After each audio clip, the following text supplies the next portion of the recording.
What's up, everybody? This is Rich, the Side-Eye Stitcher. I'm coming back with my weekly update on projects, what I've got going on, everything that's going on here. There's quite a bit of new stuff and some updates to some old stuff, and yeah. So yesterday I posted a YouTube short that was my Year in the Woods 2. The first pattern chart showed up in the mail. I subscribed to this through Fat Quarter Shop, and for some reason, I don't know why, I have it shipped to my P.O. box, and it took a tour of the Northeast and went through all over the place before it finally showed up. It took long enough to the point that I stopped checking my mailbox, and I kind of forgot about it until I went and actually was getting the second pattern. I got notification that that was delivered, so I got both of them at the same time. So I went and got all of the floss that I needed for that guy, and started, and well, most of the floss actually, because we're gonna go shopping next. That's coming right now. Because I had to pick up a couple random more things. So we'll cut to that, and then we'll get back.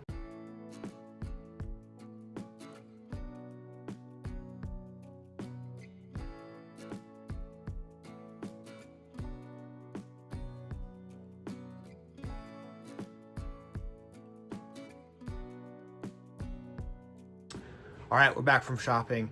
I didn't feel like recording in the shop,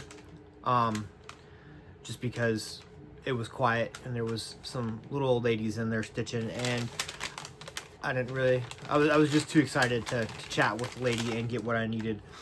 Funny story, that shop is actually where Side-Eye Stitcher came from, because that was the shop that when I walked in the first time, everybody looked like I was completely lost.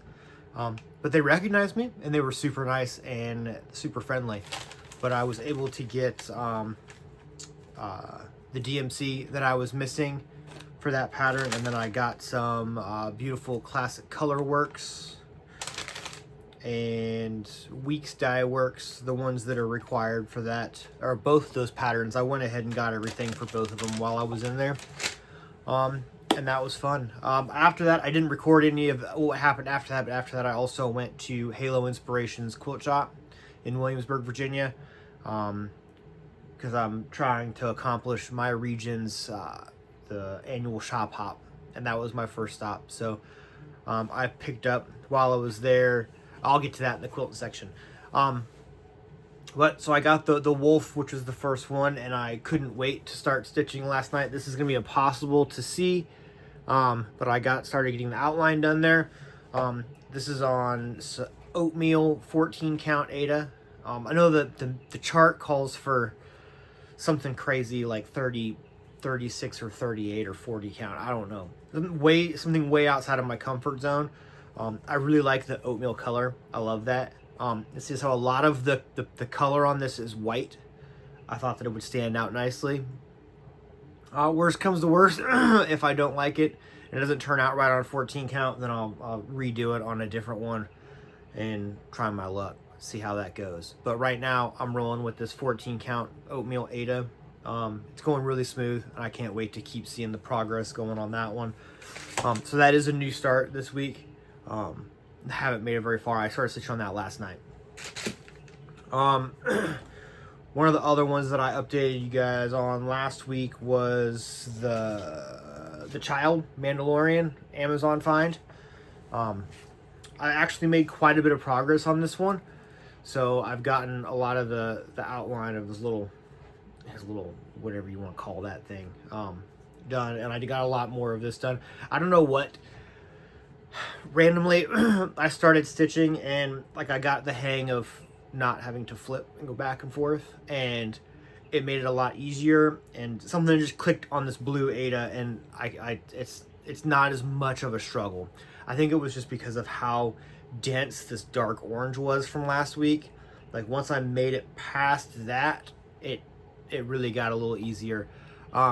I'm really enjoying how this is turning out. It looks great on that blue background, and this is just what came with the kit, so there's nothing fancy there.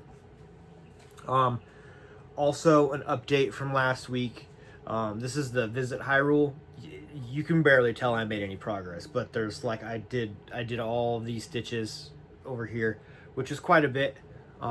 in the grand scheme of counting how many is there. But in all honesty, the next start, I got really excited about, and I haven't been able to put down since I picked it up. And that is, it's a Lord of the Rings gnome. And I'll have to insert who that's from down here. It's from a website. It was Facebook targeted marketing. But I picked up the Lord of the Rings gnomes, and I also picked up, they're labeled wizarding gnomes, but there's no doubt about it, they're Harry Potter. And I'm super excited about that. So this turns out really well, and there's a lot of color changes and a lot of bouncing around, which has been fun, and it's been kind of a learning experience to do. I stole my son's needle minder, so I'll have to impose a photo of what this is supposed to look like when I'm going back through and editing this. And yeah, I started this, and randomly I told myself I was going to get a couple top rows done, and I haven't been able to put it down. And then, like I said, I picked up, or the sugar glider came in the mail. I already have all the stitches for it. I don't have another piece of the oatmeal 14 count Ada. I got that at Michael's. They had 14 count. I really liked the color. I'm gonna roll with it. It wasn't super expensive, so I think I'm gonna do the same thing with this one. Maybe I'll have enough of that one left over, because that's kind of folded in half, to do this one, or I have to go get another one. We'll see. Let's see. I think that's all of the starts. I didn't have any finishes this week. I started that gnome, and I was powering through that, and then I did the child, and I was doing a lot of work on that. I've been trying to, if you watched last week's video, I was trying to figure out the best way for floss storage. And let me grab one. And I had some that I was doing just kind of hanging like this. I saw a YouTube video that had this, but they used the floss drops, which I could order off Etsy if I wanted to, or I could 3D print them if I want to, which is an option as well that I'm exploring. Or there's the traditional bobbin that's all wound around. I don't like the bobbin per se, because then I have to pull it out to the measurement I want, cut it each time, and we're talking seconds here, but I don't really want to deal with that. So I'm kind of going happy medium, both between. I round these up like a floss drop, so they're cut down here, so I can just peel one strand, and it's a very manageable length that I like. And then when I'm not using it, I've just found that I can just wind it up like a traditional bobbin. And then I haven't used this color yet, but if I'm using it, I'll have the working thread on there as well. It works really well. I'm trying to figure out what I can do to 3D print essentially a different type of bobbin that has the holes on the bottom, that I can have one for the working thread and one for this, and then it still will fit like this, because I'm thinking about getting a set of drawers for the back that I can stack all of these in, just because I need a better storage solution. I have enough of them now that they're all over the place. That's it for cross stitch. This week I am going to touch on quilting while I'm in this video. I do have a couple fun quilting projects coming up that I'm super excited about, that I think I'm going to break into their own video, but might take me a little bit longer to work on them, because I want to get the cutting done and some of the sewing, and actually have some progress to show when it comes time for the videos. I didn't mention this last week, but like 2 weeks ago, maybe 3, I went to Road to VA quilting convention in Richmond.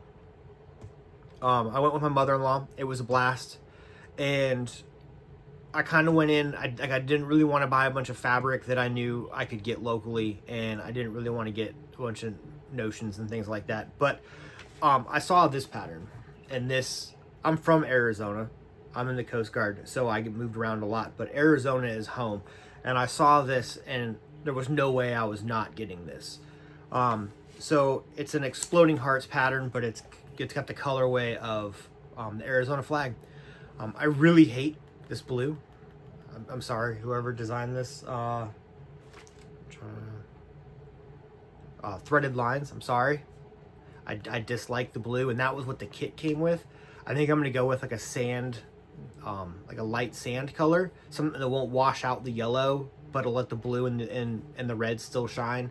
And I think desert Arizona, it kind of goes better. I haven't got any fabric for this yet, but this is coming up. Like, I can't wait to do this.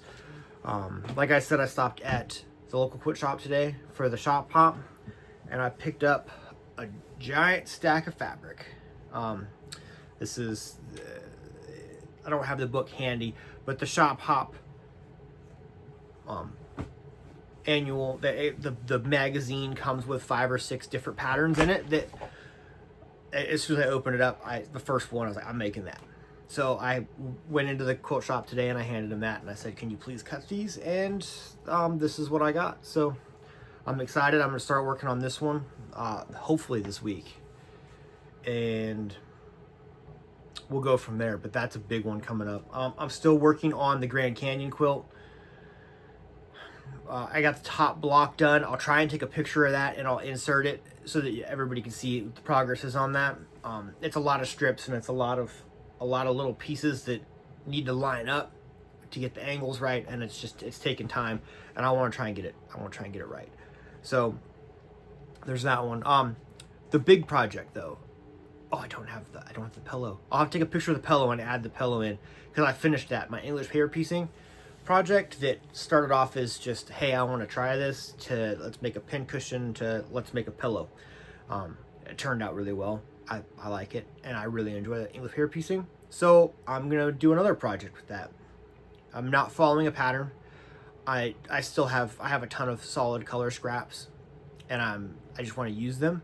So I've started to put them on. I got a bunch of different colors, and I got the nice more rigid paper pieces, so they feel much better. These are glue basted, which I don't really know per se time wise if it helps out, but I will say that one thing I do notice on my pillowcase is that you can see where the holes are from where I thread basted it. Had I used a smaller needle, maybe you wouldn't notice as much, but I noticed it, so I'm giving this a try. This could turn into another pillowcase. This could turn into a full-blown blanket. I hope that I'm going to do a quilt. Like, that's my goal. So I have some inspiration. I'm not going to share it just quite yet, but I did pick up. I ordered off Amazon. I got a template. It's got a little bigger seam allowance than what I was going. I was going in the 1/4 inch. This is a 3/8 inch, but I wanted to be able to see what was going behind it, because I also picked up some fun pattern. It's tulip pink pattern, but I thought these would be fun to go with those colors to try and make some bigger blocks, but I wanted to be able to fussy cut out specific sections of that, so that it has the look that I'm going for. Otherwise, I didn't really do a whole lot of quilting this week. I did a lot of cutting and a lot of starching and pressing and prepping the Grand Canyon quilt pieces, so that when it comes time, when I have the time to sit down, I can just power through and try and get as much of that done as I can. The behind me, you can tell it's kind of a mess. I've been cross stitching and doing all kinds of other stuff back here. You see my plant collection over there too, but I'm trying to find a better organizational solution. So I have a 3D printer, and that's kind of another side hobby passion, and I'm trying to come up with the best solution. I want to get like some pegs and things so that I can store thread, because it's all sitting on top of a display back here that if I want to open that window, it knocks everything off and it makes a giant mess. I'm just trying to find a better solution than that. But otherwise, that's everything for this week. Thank you everybody that tuned in and watched last week's video.